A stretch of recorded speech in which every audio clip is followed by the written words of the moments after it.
World Combat Sports. Hello, everyone, and thanks for tuning in. I feel very good today. I had the opportunity to speak with one of the realest. I have to give his introduction properly.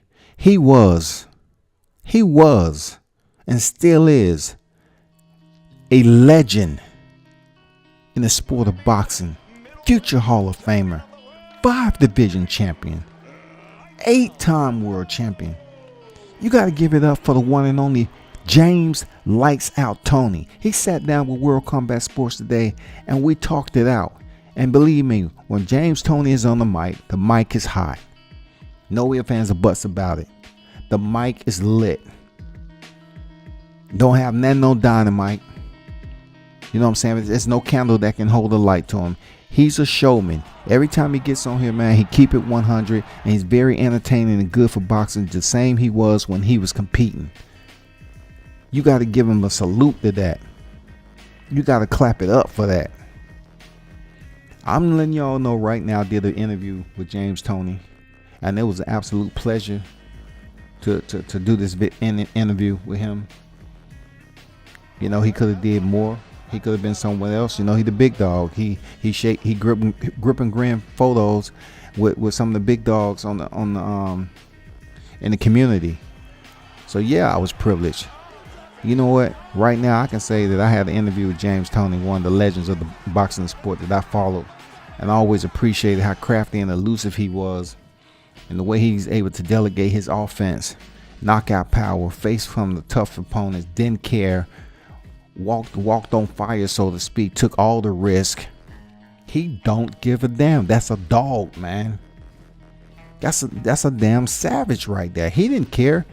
He used to go in the worst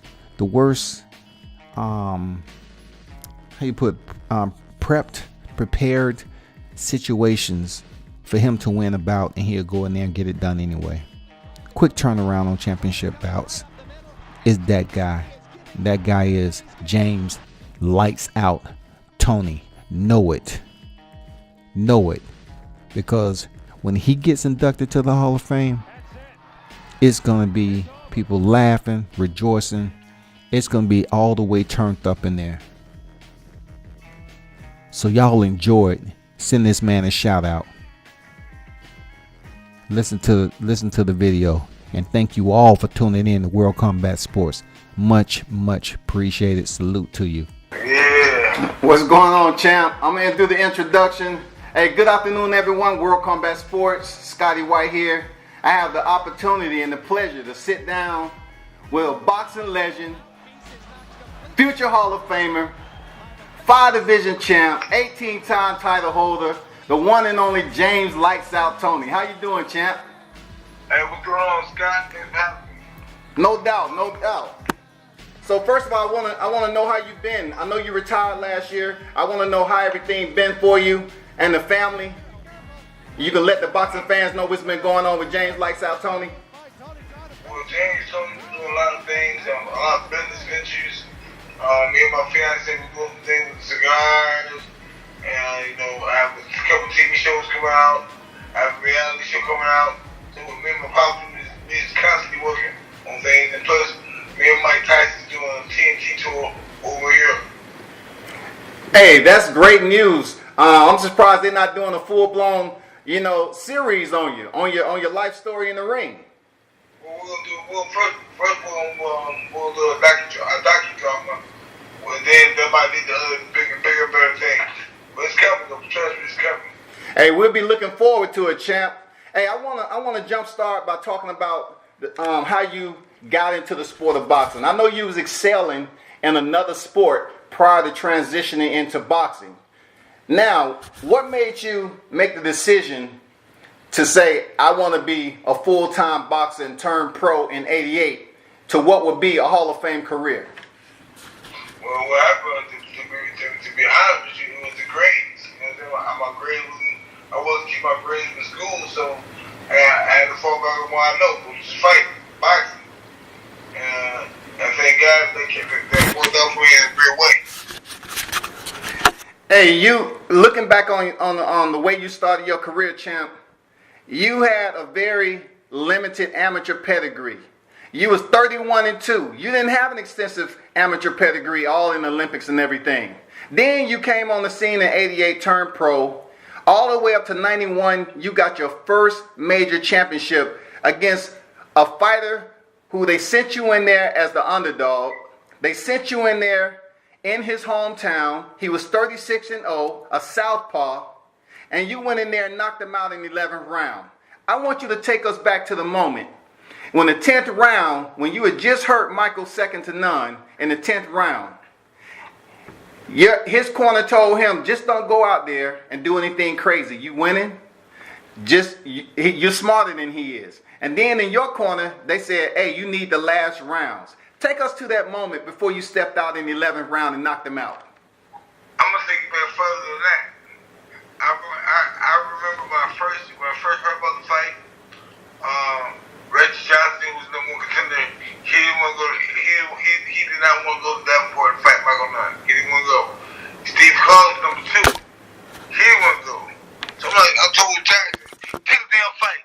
Let's go. I told him, I said, if you do not take this fight, we're done.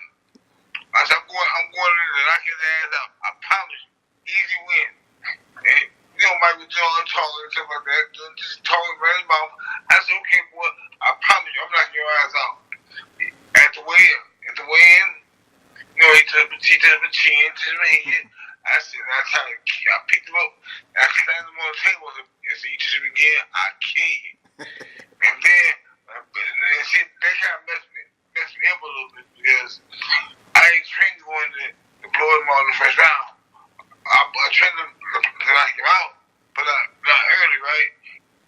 And so, when that did, maybe I lost control. I lost control of everything, man. I was trying to kill him. He was in the fight. He was tapping me with little pre-jabs and all that. But then, after the 6th round, Bill Miller slapped me and said, we can finish. Let's get it. I said, give me our game plan. Just like, we're in the body now. Slap me to the body. If you watch the fight, you'll see me. I'm hitting the body. I'm chaining him up. Yeah. He made me hit me. I'm chaining him to the body.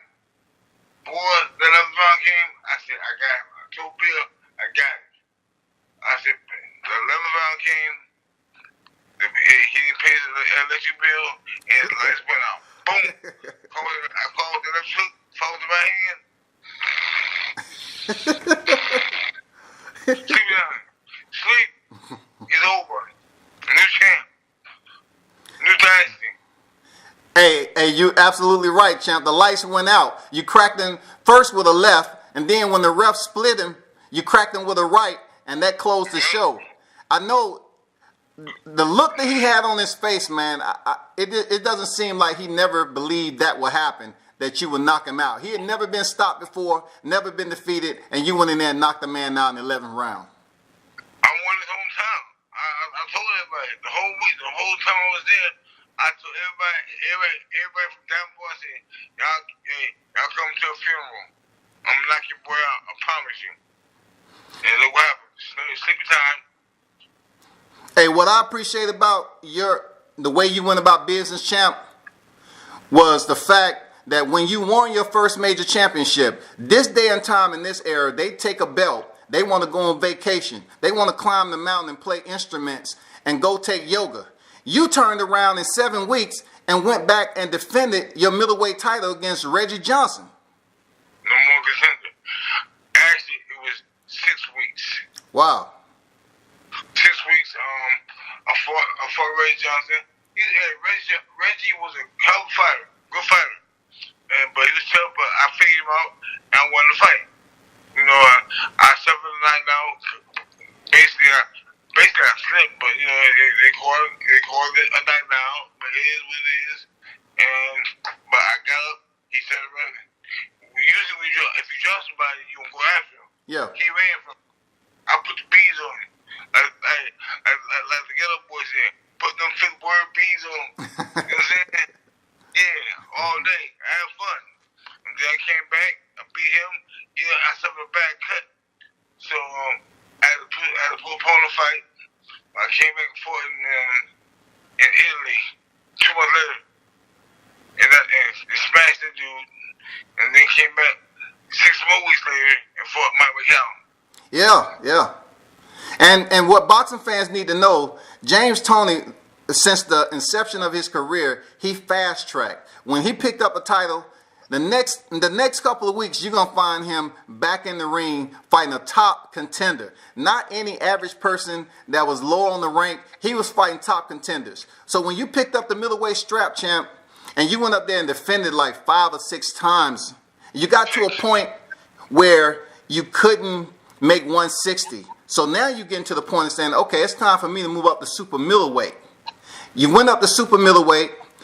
I think you had a tune-up before you fought Iran Barkley. Now this. Yeah, I fought Doug DeWitt. Doug DeWitt, and you knocked Doug DeWitt in the 7th round, I believe. Sixth round. So you clean Doug DeWitt, and you go in against another guy that they call him a savage like you, and you went in there and punished him for 9 rounds. Take us to that moment when you sat up there and Iran Barkley couldn't even make it out in the 10th round. That was a phenomenal display of defensive skills, counterpunching. I don't know why people don't use that as a reference at this stage in boxing. Take us to that moment, champ. Well, once again, Iran was another guy. They called him Blade, and he came in with the iron, with the blade and everything. That was tough, and he run his mouth. I said, okay, I'm gonna knock you out too. Everybody said, oh, he's too small. He's only middleweight, blah blah blah. But I said, I love when people talk like that because it only inspires me even more, give me more fire, and fire to the fuel. You know what I'm saying? So I'm like, boom, I'm gonna knock you out. I promise you, I'm like, you ain't nasty. And when Bell Rain came at me, yeah, I guess he thought he used to poke everybody. I guess he thought I was gonna run from him, but I ran to him. Yeah. Watch the fight again. I ran to him. Yep. I'm taking your soul. I'm the soul taker. You feel me? I'm gonna take your soul. When I fight somebody, I own you. You mine. Hey, you have no dispute for me. I watched the fight several times, champ. And what was amazing to see is your innate ability not to have a visual on where the Iran Barkley's punches was coming from, but you was able to elude his punches. I mean, where did you pick up that defensive skill when you wasn't even looking at him throwing a punch, but he was trying to come over the top with the right hand? Well, I was every time he came at me, my goal was to stay busy. When he threw a punch, I threw a punch. Yeah. That's all we worked on, and I knew once I did that, it's gonna do him off. He's done. Cause he was just like firing back at him like that. It was superb. Yeah, superb bout. We're gonna get to some of these comments down here. Everybody showing you love, champ. They said lights out. You know, boxing legend. My cousin. Oh, okay, no doubt. Speaking of your super middleweight, go ahead, champ. Her son boxing, upcoming champion. Oh, okay. What's up, Ronella Toney? Shout out to Ronella Toney. That's James Lights Out Toney cousin. Shout out to you. Hey, champ, when you picked up the title, your second major title from defeating Iran Barkley, right? And once again, you defended it. And then you got to a point you say, I'm daring to be great. I'm going to move up to light heavyweight. So at that point, you moved up to light heavyweight. You had a tune-up against Tony Thornton, I believe. Right? Yeah. So you had a tune-up against Tony Thornton. And at that time, before you went to light heavy, you was calling out Roy Jones. Now, the boxing community, the casuals, they always want to compare your only significant bout to Roy Jones Jr., which they really don't know the true story on why it played out the way it did. And we're going to get down to the bottom of it. You was calling out Roy Jones at super middleweight. You went up to light heavyweight, had a tune-up, went back down to defend your belts at super middleweight. Then, not only till you move back up, then, you know, it was a problem with you making weight. And at 168. And all of a sudden, Roy Jones want to call you out. Kind of take us to that point where you was calling out Roy Jones and he didn't even want to answer the phone. Well, for 2 years, everybody been talking about Roy Jones this, Roy Jones that. I'm like, okay, whatever, you know what I'm saying? But for outfight, I ain't got no problem. I don't turn down my collar to nobody. If he wanted it, he can get it. But then I gave HBO and Bob Bear, my promoter at the time, I said August 24th is my birthday. I'm going on vacation. If you don't tell me that by then, ain't no fight. Ain't gonna happen. But then 6 weeks later, they called me. I'm on me and my boys. I think we in Barbados or Jamaica somewhere. Jay called me. We got to fight today. And by then I was like, I ain't doing it. It's too late. I ain't playing. But this shit, the magic word, $9 million. Wow. Okay, the fans didn't know that. Y'all heard it. Yeah. So I haven't heard me do crash that. I fought Prince Charles Williams July 29th. 169 for that fight. We fought light heavyweight, catch weight. And by the time in September, I was easy 225 again. Yeah. And they had to crash that and had to lose weight, stay in the sport box, and by the time the fight came around, I had nothing left. I told Bill, Bill, after the first round, when Roy ran like a chicken, I said, I ain't got nothing, but he ain't gonna do shit to me. And he won the fight. I never said nothing.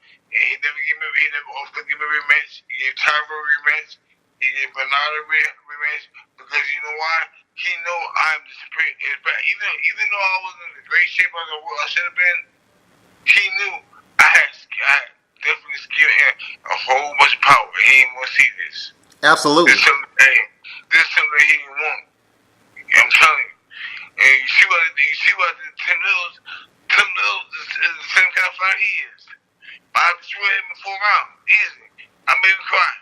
He had to catch the bus home after the fight. And you know, speaking of what you did to Tim Littles, you know, wasn't that a short turnaround also? Like, a lot of people don't know, lights out, when he prepared for the Roy Jones fight, he had to drop 47 pounds in 6 weeks, right? Actually, it was 55. Wow. He dropped that much weight in 6 weeks, and then still showed up to the fight against a #1 contender like Roy Jones Jr. And then Roy Jones, he still kept his distance the entire fight. And you know, he kept his distance. You saw it. He didn't want to fight. He's not trying to engage. He didn't do me like he did Carver and Hopkins. He knew better. He knew I'm the real deal. I'm the only one. I'm the one, the only. James lights out Toney. And I would knock your one from black off. Period. No doubt. So the fans, you need to know when James Toney had went up the light heavyweight and he rotated back down in weight to defend his titles, then he not only moved the light heavyweight, but he went to cruiserweight too. Then he went up to heavyweight. Went up to every division and fought. Go ahead. And look, and then I fought the only world super cruiserweight fight and won that by knocking out Sal Montana.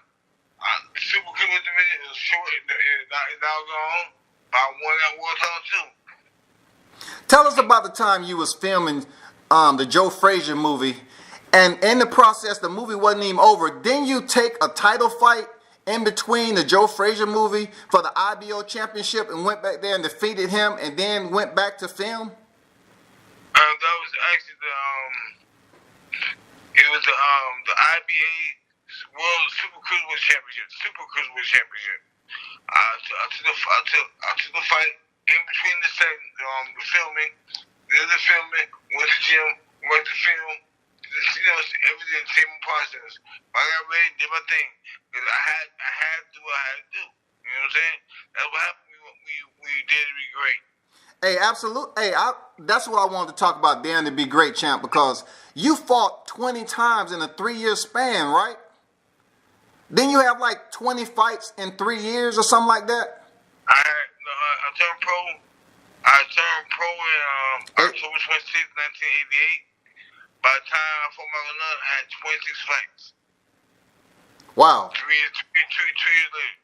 I fought in '88, I fought twice. I fought in October 26th and December 3rd, and then I fought 13 times in '89 and 14 times in '90. Hey, why do you think, Lights Out, that that's not happening this day and time? Why do they not want to be as active as you were, even when you jump started in the middleweight division? From the inception of your career, that's what you was doing. You was taking on all challenges. You was stepping into the ring every time you turn around. You got Fighter of the Year twice, I believe. Then you got pound for pound champ. Why aren't they trying to do that today? They scared to death. They ain't built like me no more. They ain't built. My time is gone. Yeah. You know what I'm saying? I went to people's houses. While I was on vacation in the Virgin Islands, I went to Julian Jackson's house and personally knocked on his door and asked him, "Come on, let's do this. Let's fight." He didn't come to the house. Same thing. When I was in England on vacation, me and my crew was at Nigel Ben's house. Knocked on the door. He didn't want to come out. He didn't want nothing. He called the police on me. He called the police on me. You know what I'm saying? But it's cool. But see, fighters ain't built like yesterday. The Robinsons, then Marcianos, all the guys. I mean, they're different. Everybody's soft today. It's very soft. Soft. S-O-F capital T. Soft. Hey, and look, you also forget that when I was a world champion, I would take non-title fights in between fights. Correct. Like 4 or 5, right? Not against bums, against top rated fighters. Anthony Henry, Prince Charles Williams, and David Witt, name it. You name it. I fought them all in between my title defenses. I wanted to stay busy. I want everybody to know that I'm the best fighter in the world, period. And then I wouldn't just fight on HBO. I would fight on ESPN. I would fight on ABC. I would fight on CBS. That was your life. I had fun. Cause all I want to do is knock motherfuckers' heads off. I still do. I can't help it. It's in my blood. I'm a Toney, baby. That's what we do. Hey, no doubt, Lights Out. I hear you. I don't have no dispute to that. I got to change lanes a little bit. I want to let the boxing fans know how much dog you had in you. One of the first boxers to step over to an MMA arena. No doubts about it. You went in there and took on a UFC light heavyweight champion. You took on Randy Couture outside of your sport while you were still an active fighter. Tell us about that. Because fighters want to claim to be dogs, but how many fighters would step out of a boxing ring, step into the cage, and fight one of the light heavyweight champions in UFC? Yo, let me tell you something. Randy Couture, he may be a great fighter in MMA, but he's a fucking coward because he knew what we had agreed to. We agreed to first do a boxing match, an MMA match, and then come back a month later and do a boxing match. After he beats me, he was the fucking retired. The fucking coward got up out of there. You know what I'm saying? Boss Trick. Yeah, my other cousin. Okay. Shout out to Nikki Boss Chick Toney. What's good? Thank you for dropping in. I appreciate it. Hey, salute to you, champ. I just wanted, it was one of those deals where you was the first to cross over, man. You know what? It wasn't like Ray Mercer. Ray Mercer was already out of boxing. He went to train MMA, and then he fought Tim Sylvia and knocked him out. But you was a still active fighter and on the top of the game, though. You was on the top of the sport. But you looking like this. I'm a warrior. I'm an old school dude. If you want to fight, we can do this. Ain't no problem. Hey, tell your mama to bring the pillow. Period. We gonna fight. I fought him in this game. I didn't win. But you know what? He didn't destroy me. You know what I'm saying? Yeah. He didn't do shit. But if we would have fought a month later like we supposed to, I would have fucked him up real bad. You know what I'm saying? And yeah. That's why he went box. I'm telling you right now. Look, I'm telling you right now. An MMA guy ain't got no business in the ring with James Toney. I don't care for how big you is. I've been boxing heavyweights since I was 14 years old and destroying them. I love this. What I love to do. This is what I do for a living. Milton Lubick, you don't want to see me. You and your boy Iran Buckler. Buckler, hey, I'm not even gonna talk about that. He done. And you see him? What's up, my boy DeAndre? That's my bodyguard. He looks up for me. What's up, D? Who is he? My bodyguard. Dickart? Oliver? No, DeAndre Adams. Okay, what's up, DeAndre? Thanks for dropping in. Appreciate it. My Hey. stepson, Reggie Johnson. What's up, Reg? My stepson, what's up, boy? My son, Reggie. What's up? You know it. Love you, boy. D-Block for life. West side. You feel me? No doubt. Hey, I wanna talk about. Hi, Debbie. Whatever. I give you time to talk to your fans, champ. You see him, Scott? Yeah. No, man, you tricking, dog. You Iran's guy. You stay with your boy Iran. I want to fuck with you, man. Who is he? Who is that? Milton Lubin. Oh, okay. Oh, you know who he is? Hey, Milton, I'm going to kick your ass when I see you. I promise you. I'm going to kick your ass all over the street. I'm playing with you, dog. You man. I'm playing. Look at that. Hey, I'm gonna let you roll how you roll, champ. You know what I'm saying? You got a lot of fans out here dropping in on you. DMC, what's up, boy? Old fat rat. Hey, let's I wanted to touch bases there, champ, on if we was to go from then to now, and you had any division that you could fight in, and any opponent that you would fight when you was in so-called your prime status, who would you select out this era right now to get in the ring with? In the division. All of them. They all can get it. Hey, all of them can get it. You heard them. All of them can get it. You forgot, I fought in 7 divisions. So anybody from 154 to heavyweight, they can get it. I ain't got a problem with it. Hey, fight everybody. Look, I commend Deontay Wilder because Deontay, at first I was a little skeptical, kind of woozy about him, but now he showed that he wants to fight. Yeah. He's the one challenging, what's his name? The soft dude from overseas, AJ. He's trying. He's doing what I did when I fought, when I was trying to fight Ben and Eubanks and all the other clowns over Europe. England they have a severe bad case of bitch assness. Y'all heard that, right? And you know my man Wilder, he's trying, he's doing his thing. He's trying to run through everybody, and I appreciate that. I'm an old school fighter, and I appreciate the shit he's doing. Because that's what I was doing. Matter of fact, that's what I did do. You did do it, yeah. I've done it. It's been the train's been laid. Everybody look, if you want to see what James Toney did, go on Facebook, go on Google, and go to 1990. You see me in Manager Ben's house, June James' house. You know what I'm saying? I'm telling you, I've done it.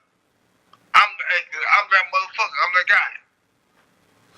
They're not built like that. They're not cuffing that cloth today, Toney. They're not fast tracking their career. They wanna if you trash talk today, they wanna put a restraining order on you. They don't want you to come in the ring. You know what I'm saying? They need you back. They need you back in the middleweight division, cruiserweight, light heavy, heavyweight. They need you back in here, man. Hey, Dayton Henry, I feel you. Dayton Henry, I love the Holyfield fight too because you know why? He talks some shit and I kicked his ass. Yeah, Holyfield. I haven't even got to that bout, man. Take us to that Holyfield fight, cause once again, they thought James Toney was gonna come in there and lose that fight with Holyfield. Take us to that moment. It was a great situation because number one, Holyfield was disrespecting me. I had all respect for Holyfield. I was a big fan of Holyfield.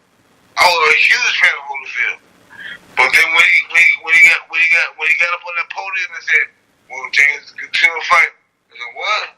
Tuna?" I told my pop before the press conference, I was not going to explode, do nothing crazy. But when he said that, all bets were off. I'm kicking your ass. I'm knocking you out. And when I get done knocking you out, I promise you. When I knock your ass out, I promise you this. I'm gonna take my trunks off. My pussy acquired in the first row. Hey, you was 2-0 that night, champ, because you defeated Holyfield and you defeated Hall of Fame Jim Gray. You was 2-0 in the same night. Yeah, Holyfield, I mean, Gray, Jim Gray, he is the guy. He's trying to do some bullshit and then to Hall of Fame again like a couple weeks ago, bro. I let him get away with it because it was his day. I didn't want to fuck his day up. But the guy had no class. The guy, he like I said, if he ain't never did boxing, you ain't got no business talking about it. Yeah. If he ain't never been in the ring into a punch or got knocked out or knocked somebody out, you don't deserve to be in the game, period, talking about it. But it is what it is. Hey, champ, I wanna ask you this. Before we close it down, I wanted to. Hold on, man. Okay. Bobby Parker, I'm knocking your ass out when I see you. You sitting on a still ass cigar. Let me see what the fans are saying there, Tony. Maria Holloway said, "What about Ricky Womack?" Who? Ricky Womack. God bless his soul. He's dead. Damian Can said, 18-time champ, 5-time heavyweight champ, no doubt. Salute. Brandon Walker, I hate how they did you after the Ruiz win. The Ruiz win. Everybody don't know, they didn't give him the win because of whatever happened after the process, and they end up awarding Ruiz with a no contest or whatever, and they put the belt back on him. Yeah, because I was still on the medical from the fight before that against Ryder Booker. I had tore my bicep and my tricep, and the fight was gonna go away if I didn't take it. I told my people to take the fight. We'll be all right. I'll train. I'll do what I gotta do. Unfortunately, I was still taking my meds, and it was still in my system. I wasn't trying to treat nobody. Look, really, if you looked at my body that night, that night, if I was on steroids, are you crazy? I was gonna fuck them shit there. Yeah. But I still went in and beat him with one arm, hands down, period. Yeah, a lot of people don't look at it that way, champ. It absolutely went down that way. Your fans, Brandon Lashley said, "Do you have a fight in the near future?" I am retired. He retired in 2017, Brandon. I'm retired. James Toney Promotions, we're coming up strong. I've already done 8 shows. We're about to explode into next year over Europe, worldwide promoting worldwide, and like I said, we have a lot of things going on. Me and my fiance, we have a cigar line coming out, and I have TV shows. We have drinks. Man, everything's coming. You want to see? It's about to pop off real strong. Hey, champ, you good for TV. The only thing I can do, hey, salute for having me on. You good for TV, man. I wish you nothing but success. Hey, man, you want to do it, Scotty Pippen? What's happening with you? I wish I was Scottie Pippen. I wish I had the bag. But hey, you hang with me, we gonna get the bag. I bust up it. Milton Lubin, I'm kicking your ass. Iran, you go Iran right now? Iran, this ain't what you want, boy. You too old. Ain't you about 75 years old now? You can't get it, bro. You can't get it. Milton Lubin saying yes, but I ran for charity. Break the money. Milton Lubin, if you break me 7 figures, I will fight Iran again, and this time I will knock him out in the first round. Promise you that. That'll do good numbers, champ. If you and Iran stepped in the ring again. No, don't try it, man. Scott, damn well you gonna pay to see that motherfucker fight. I said it'll do good numbers. You pay to see me fight, but you gonna pay to see me fight Iran. But come on, I did a challenge. I'm too old to be there with these young guys. Well, I step back. I would love to fight the young guys. It's easier because they'll know what I know. You feel me? Yeah. If you had a fighter to step back in there with, we talked about it. I know you said Roy Jones Jr. Would that be a person you would want to step in the ring with one last time to settle this long-standing doubt that people have about that night you stepped in there, without them knowing the entire story about your weight cut, the way you was feeling, how dehydrated you was, being on the IV the entire night, would you want to step back in there with him?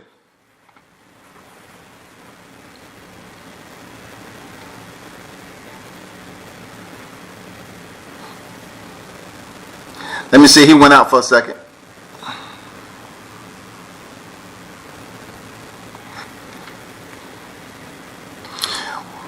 What's up, James, Toney's friend? Hey, I see you, champ. Hey, all y'all, thanks for dropping through. I appreciate y'all jumping on the live. Let me see, can I get him back on right quick?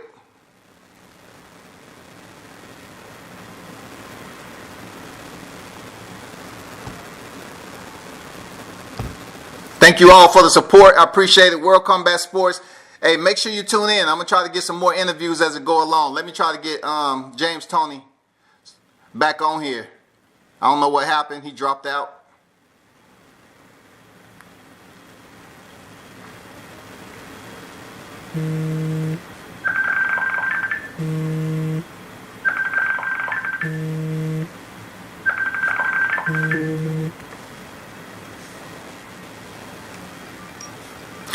Hey, champ, you dropped out on Facebook, but it's all good, man. It's all good.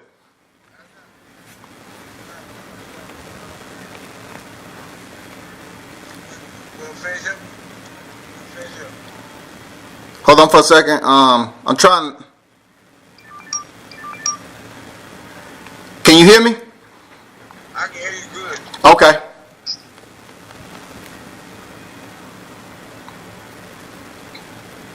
All right. Yeah. All right. Somebody called in. I didn't hear it at the time. I apologize. Hey, no doubt, champ. Hey, I thank you for dropping through. No doubt, man. Salute to you. It was a pleasure. Hey, if I don't ever interview anybody else, man, I thank you for giving me the opportunity. I'm just an average Joe. I'm doing this all by myself. Media, articles, and all that. And it's definitely respect to you. It was an honor being able to chat it up for you for a minute. Keep me in the contacts, man. Whenever you roll through, I'm in the ATL right now, man. Just give a shout out. I'll stay in contact.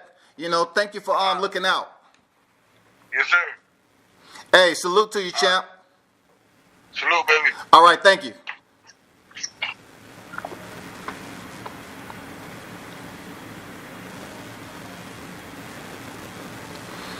What's up? Hey, I'm back. Hey, somehow, some way, the live dropped out. But thank you all for tuning in. I had the pleasure of speaking to the boxing legend, James Lights Out Toney. If you don't know, he was 18-time champ, 5 divisions.